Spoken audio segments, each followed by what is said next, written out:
My name is Elizabeth Rossi. I grew up in Belrose Village and went to Floral Park Belrose, Alva T. Stanford Middle School, and then on to Sewanaka High School. I attended the University of Albany in Adelphi, where I earned a BBA in Money, Banking, and Finance. I am currently the Director of Operations for the New York State Association for Affordable Housing, which advocates for programs and funding that facilitate the increased construction and development of affordable housing units in New York State. My firm lobbies the city, state, and federal government on legislative issues that impact the progress of affordable housing development. I spend an inordinate amount of time fundraising and hosting fundraisers. My husband Christian and I moved back to Floral Park 6 years ago to raise our children, Violet and Stella. We wanted to be close to our family and to recreate the wonderful memories we had as children. I loved Floral Park Belrose. I was involved in many extracurricular activities and had fabulous teachers. Teachers who were academically strict, provided a challenging curriculum, set reasonable and obtainable age-appropriate goals, and created a nurturing environment where we enjoyed learning. As soon as my own children entered Floral Park Belrose, I realized their experience would be different. It no longer felt warm like I had so fondly remembered. The tone of the building had changed. I understand security as a necessity, but not at the cost of alienating parents and children. At Floral Park Belrose, students are not permitted to re-enter the building to use the bathroom while waiting for older siblings to be dismissed. We have staggered dismissal times. Children as young as 2 have had accidents in the schoolyard, and frustration for parents mounts. In some schools, there were programs where older children bring in their small siblings to read to or have special snack time. Younger children are thus encouraged to like the classroom experience and are better assimilated when they reach school age.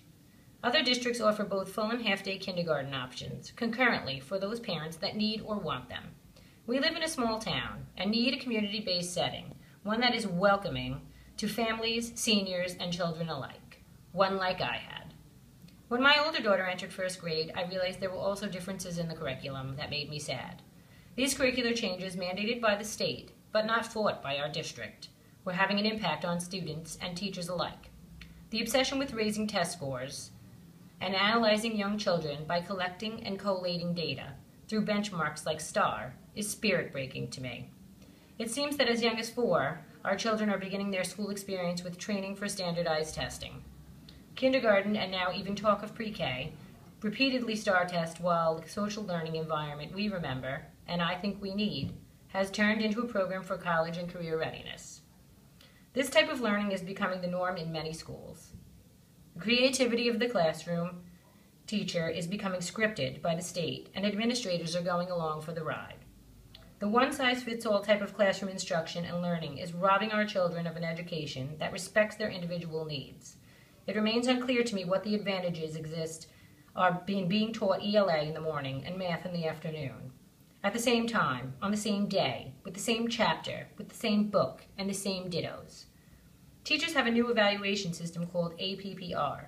As part of that rating, school districts are using local and state assessments to measure teacher performance. As a result, teachers are forced to push an ELA and math-heavy curriculum that is cognitively above our children's grade level in order to train them to perform on exams. What if a child is not a good test taker? What if a child suffers from test anxiety? What if a child has an IEP? Precluding these variables, when a student doesn't achieve the district target goal, they are expected to retest until they do. Our children have become a series of numbers from 1 to 4. They are judged by a mediocre report card. A focus on nonfiction reading as a result of the ELA restructuring has caused librarians to discourage children from reading other genres for pleasure. Math becomes word problems where comprehending the question takes away from basic understanding of operational equations. Problems that most parents can't wrap their brains around nonetheless assist their children in completing. This causes angst at home during many homework sessions and endless arguments after dinner. While offering an advanced summer mathematics program is commendable on the surface, many parents I know are hesitant to include more education time for their children when those same children have struggled all year. Many parents look forward to summer to simply avoid the necessity of helping their children with math homework. The summer is long awaited for many, and not just because of the prospects of a newly designed pool next year or the terrible weather this year.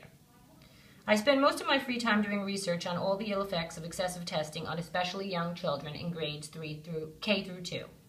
The current curricular guidelines do not provide appropriate learning content for all age groups and limit students as well as teachers in creative expression. Understood that these changes are state mandated, But there are hundreds of districts in New York State that have held back on the Common Core and supported teachers in a slower implementation. Garden City, Rockville Center, Great Neck, North Shore, all of these districts are at the top ranking in Nassau County, and all are loudly expressing disdain for the overuse and abuse to students the testing machine has caused. More importantly, these districts advocate for parental rights in the direction of their child's education. I encourage our administration and BOE to forego all of this all-in approach to the Common Core and its mandates. These changes have caused an extremely stressful school environment for both children and teachers. I believe the district can do a better job supporting parental rights, so our community is encouraged to have a much-needed say in the education process. When teachers, parents, and administrators unite as one to educate Floral Park's children, we will succeed. And we will be happy in doing so. And just by chance, and not that it matters in the least, test scores will rise. Our district has not looked far enough ahead to see that these reforms are fleeting, and we have wasted millions of dollars in implementing them so quickly. As a board member, my main goal would be to open the channels of communication between teachers, parents, and administration. I think working harder to engage teachers and parents in the education reform process is essential to boosting the morale of both students and staff. It appears to be forgotten that many parents and teachers were previous students in this district and remained here to give children the same childhood experiences. I would like there to be more of a focus on eliminating data-driven education, providing strong advocacy work against state mandates, and returning the classroom to professional teachers that know best how to serve the needs of a diverse student population. Funding for children's programs should be the priority over administrative and technological needs. Hiring a new district curriculum advisor to better align curriculum to the Common Core standards seems wasteful and unnecessary, especially while the jury is still very much out on public opinion of the standards in the first place. The best schools in this country eliminate technology from the classroom at the elementary grades. The Waldorf School in Garden City teaches paper to pen and chalk to board without smartboards and iPads. If our goal is to be a great district and not just a good district, the focus must be on not be on raising test scores, but must move to a rich and creative classroom and project-based learning. We need science labs, real in-depth learning during week-long history lessons with role-playing and costume design, which encourage real moral and ingrained understanding. As long as we focus on the dreadful testing machine that has become the downfall of so many public schools in the city, we will not progress as a district. In summary, I am dedicated to making sure our children and teachers are supported in all areas of growth. I cherish my childhood memories in Floral Park, and I want that for our current generation. Please come and vote on May 20th.